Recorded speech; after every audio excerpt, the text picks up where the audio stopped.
Reefuu jiini waxabajjii keessaa bahee jiini adoolessaa erga seenee guyyaan muraasni qofti lakkaa'ameera.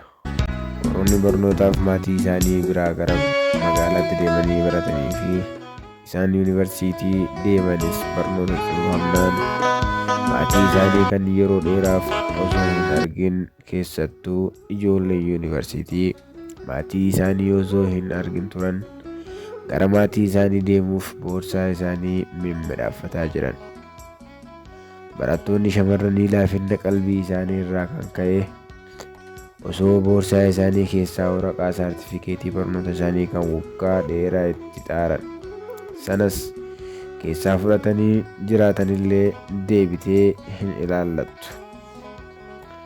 Bakkuma inni jirutti walitti garagalchitee yoom yuunivarsiitii gadi nu dhiisu baasiin nu fudhatee gara maatii keenyaatti galla jechuun jedhan. Reefuu turtiin waggaa guutuu maatii isaanii bira turan itti dhagahamee mataa isaanii naannessuu eegaleera.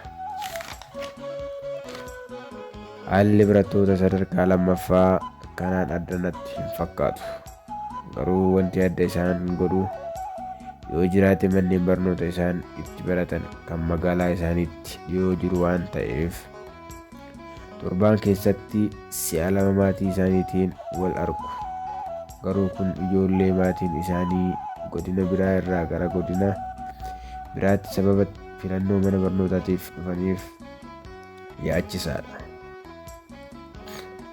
Roobni ji'a gayyaa akkuma amala isaa yeroo tokko hurriin yeroo kaan immoo hinaaphii isaa kan qobachuuf siif yoomuu caama isaa hin beekamne keessa deemuuf immoo qorri isaa baay'ee rakkisaa kan ta'e guyyaa har'aa keessumaayyuu waan argite keessa jiru fakkeesseera.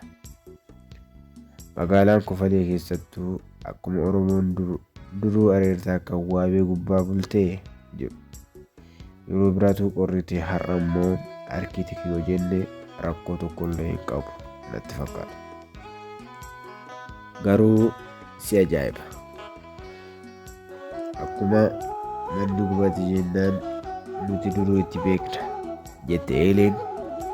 Manni Kofalee hundi isaanii kuun boottii, kuun immoo kophee roobaa fi dhoqqee hin miidhamne godhatee kallattii garaagaraa irraa gara magaalaatti socho'uu eegaleera.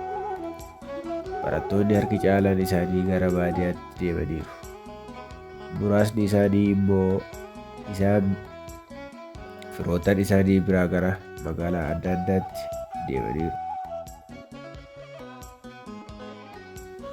Namoonni muraasni immoo magaalaa keessatti hafanii barnoota gannaa barsiisota baay'ee ciccimoon magaalaa Oromiyaa keessatti barachaa jiran. Kan Kofales yoo qorri ishee illee kan rifachiisu yoo ta'e illee kan garaa murate isuma keessa kombortaa isaa uffatee shaasha jechuu eegaleera. Kennaanis maatii bira deemee guyyaa muraasa harmee isaa bira turee barnoota gannaa barachuuf dhalee isaa harmeen isaa kenniteef fudhatee gara magaalaatti qajeele. Harmeen isaa immoo geggeessitee harka ishee lamaan irra marsitee gadi dhiifte. Kennaan waan barnoota waan yaadaaruuf dafee gara konkolaataa deemuun eegaleera.